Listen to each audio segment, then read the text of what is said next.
Wa hadhil khaba'ith fil qalbi, ya, jadi penyakit hati yang bernama ku'eh ni, buruk hati ni, hasud ini, kata beliau, ta'kulu hasanatil qalbi, dia akan makan semua kebaikan-kebaikan yang ada dalam hati kita, kama ta'kulun narul hatabah, sebagaimana api memakan kayu bakar, maka watamhuha, akan hapus. Lah istilah komputer, kamu delete pak, mai lu kahek lu boleh, mai kamu delete. Ada kan kadang-kadang kita tulis sekiratus halaman, salah tekan, delete semua. Masya Allah, 40 tahun kita beramal, bukan waktu yang sedikit, tapi hasud dapat menghapuskan semua amal itu, kata Imam Al-Ghazali. Sebagaimana hapusannya itu adalah kama yamhu al-lailun nahara, sebagai malam menghapuskan siang. Mata uro yang sekarang malam ni, mana mataharinya? Kan nak nampak lagi. Padahal tadi matahari bersinar dengan kuatnya. Tetapi kalau malam datang terhapus semuanya. Demikianlah amalan yang ada hasudnya akan dihapus sama sekali. Kita lihat, data kosong. Kok kosong ya? Saya sudah beramal kok kosong nih. Rupanya kita ada sebuah virus, undetected virus yang kita tidak bisa deteksi. Namanya adalah virus hasud, ku'eh. Nah, umpama kita apa komputer hantar deteksi, dah scan pun tidak bisa. Dia bilang bersih, rupanya tidak. Hasud ni dia virus yang luar biasa. Nah, jadi oleh karena itu alat scannya itulah kitab Ihya ini untuk men-scan virus yang bernama hasud. Hamba Allah yang dimuliakan oleh Allah Subhanahu wa taala, wa amma kaunuhu dararan 'alaika fid dunya. Baik, tadi mudarat orang ku'eh itu dalam dunianya, dalam akhiratnya, ya kan? Kalau dunianya apa? Fa huwa annaka tata'allamu bihasadika fid dunya atau tata'adzab bihi. Jadi dengan ku'eh itu engkau akan merasa tata'allam, engkau akan merasa sakit, engkau akan merasa terazab. Ketika kau ku'eh kepada orang, maka kau akan terasa sakit. Ya, kita tahan. Kenapa? Orang yang bertambah nikmat, kita yang bertambah sakit. Semakin banyak nikmatnya, semakin besar sakit kita. Kalau kita cek dokter, enggak, bapak sehat kok. Inilah penyakit yang tak akan terdeteksi. Oleh karena itu jemaah rahmati Allah Subhanahu wa taala, tapi kan kita bisa terasa. Sudah terasa. Makanya ada orang misalnya kalau memberitakan kepada kita, Pak, lu alhamdulillah kalau belum rumah baru sabar, langsung muncul hati kita. Kita enggak rela. Alhamdulillah, alhamdulillah hati. Jadi karena rumah baru. Di mulut kita alhamdulillah, pada hati kita enggak rela kita. Inilah tata'allamu. Engkau akan sakit. Besok dia bilang ni upak lu kalau berdua boh. Alhamdulillah. Jadi semakin banyak kita tahu nikmat yang Allah berikan kepadanya, semakin bertambah. Kalau dapat 10 rumah dia, rupanya masuk rumah sakit kita. Pakan belum bukan idarah yang pakan. Muka pajuhan ada apa? Rupanya itulah penyakit itu. Penyakit ku'ehnya yang kambuh itu. Ya, kambuh penyakit, ku'eh kambuh. Hasud dia kambuh. Inilah penyakit ini. Payah opnamo liholo 5 lama. Sehat dia, pulang kambuh lagi. Kenapa? Lihat lagi ni amaknya. Ya Allah ni. Jadilah permasalahan penyakit amradul qalbi, penyakit hati. Rupanya kalau penyakit badan jamaah rahmatullah itu mudah. Tak mau obat medua orang boleh. Tapi penyakit hati tidak mudah untuk kita obati. Tidak mudah untuk kita obati. Makanya obat kita ini seperti ini. Kita bicarakan, kita baca wejangan-wejangan para ulama. Semoga itu bisa menjadi nasihat kepada diri kita masing-masing. Ya, jadi itu jemaah rahmati Allah, agar dengan hilangnya penyakit hati ini kita bisa merasakan nikmat hidup. Kalau enggak, kita enggak bisa merasakan nikmat hidup. Selalu saja kita ada hal-hal yang tidak nyaman kepada kita. Nah, jemaah rahmati Allah Subhanahu wa taala, pada suatu hari ada seorang sahabat, saya lupa namanya. Nah, rupanya lupa ini sebuah nikmat juga. Lupa. Ya kan? Nah, lupa. Jadi beliau itu dalam sebuah padang pasir sakit keras.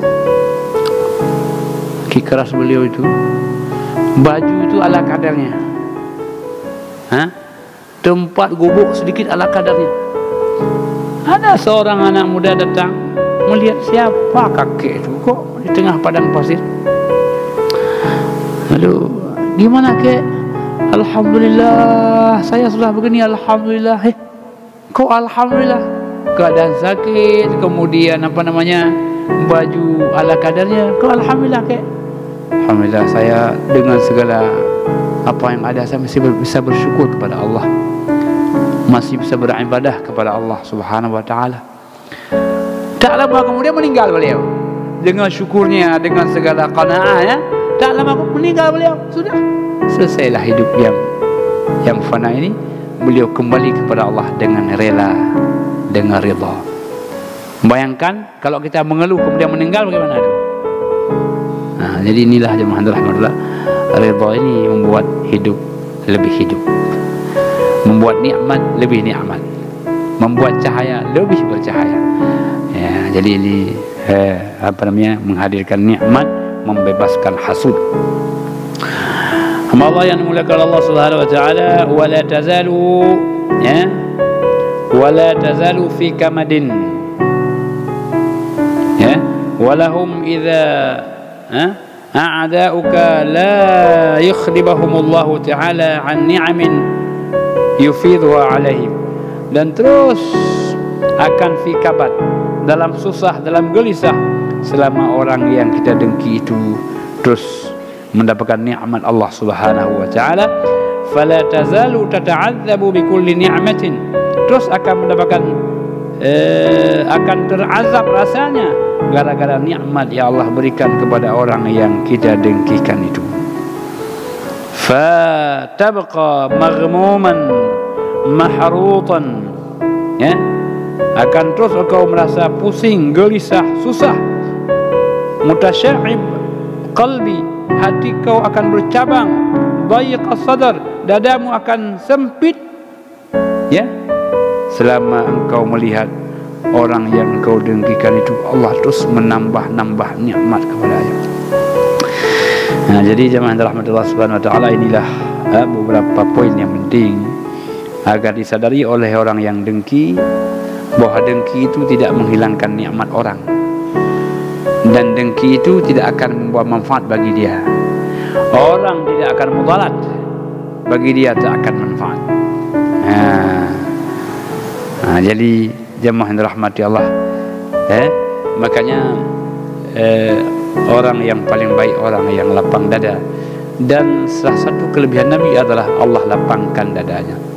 Alam nashrah laka sadraka wa wada'na 'anka wizrak alladhi anqadha dhahrak wa rafa'na laka dhikrak fa inna ma'al 'usri yusran inna ma'al usri yusra fa idza faragta fansab wa ila rabbika farghab.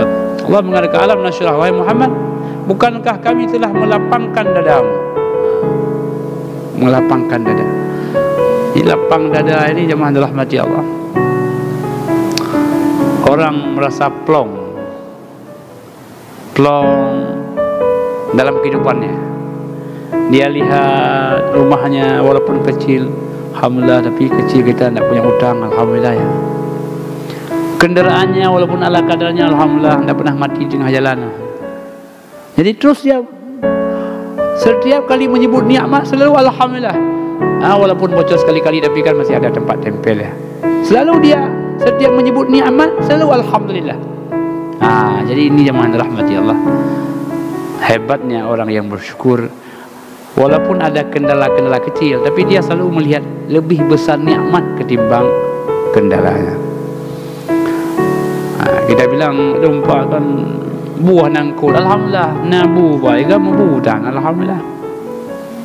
Jadi itu selalu diambil rasa positifnya. Makanya ketika baginda sallallahu alaihi wasallam lewat di depan rumah Maimunah, enggak, maksudnya Nabi lewat dengan sahabat-sahabatnya, nampak bangkai, dia bangkai. Kata sahabat, baik lihat bangkai ya, busuk kali baunya ya. Itu kan sudut pandang kan. Nabi mengatakan putih kali giginya ya. Nabi mengatakan apa? Putih sekali giginya ya. Kira-kira positif atau negatif tuh? Positif. Tapi kalau busuk kali baunya, negatif. Jadi kita ketika lihat sesuatu, tinggal perspektif kita. Kalau orang berperspektif negatif, apapun negatif, enak kali makan bu mangan, tapi suuom kan? Tetap aja dia ambil apa? Negatifnya. Tapi kalau orang berpikir positif, Pak capek enggak? Sambil olahraga. Jadi positif diambil. Nah, jadi kita ini kalau ingin menjadi orang yang lapang dada, ambillah positifnya. Makanya Imam Al-Ghazali mengatakan, kalaupun ada temanmu yang tidak nyaman kepada engkau, kalau kau beri salam dia tidak jawab, bilang saja, mungkin dia tidak dengar. Pak, anak jauh, saya anak dengar kadang. Jadi selalu kita ambil positifnya. Kenapa? Agar kita berlapang dada. Atau penina cimbung ya. Kalau kita salam enggak mau jawab pula. Apa hebat kali dia? Kapanyang hanampu sirode. Dan tidak ada manfaatnya. Kenapa tidak kita ambil perspektif positifnya? Jadi inilah cara kita bermuamalah. Cara kita bermuamalah. Jamaah rahmati Allah Subhanahu wa taala. Jadi oleh karena itu kata beliau, orang yang dalam hasud dalam hidupnya, dalam dunianya, dia terus akan merasa terazab, hatinya bercerai-berai, dadanya sempit, qad nazal laka ma yastahihi al-a'da laka wa tastahihi li'adaika.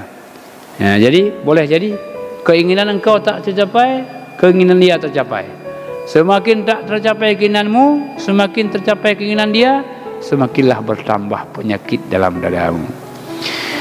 Jadi oleh karena itu, poin yang paling penting adalah menghadirkan hamba-hamba Allah yang berlapang dada, karena tidak ada suatu apapun yang Allah berikan kepada kita kecuali pasti ada hikmahnya. Hanya saja sekarang adalah hikmah itu tak selamanya dapat kita baca pada hari ini, tapi saat nanti kita mengadakan alhamdulillah, rupanya di balik apa yang Allah berikan ada hikmah, yang hikmah itu tentu akan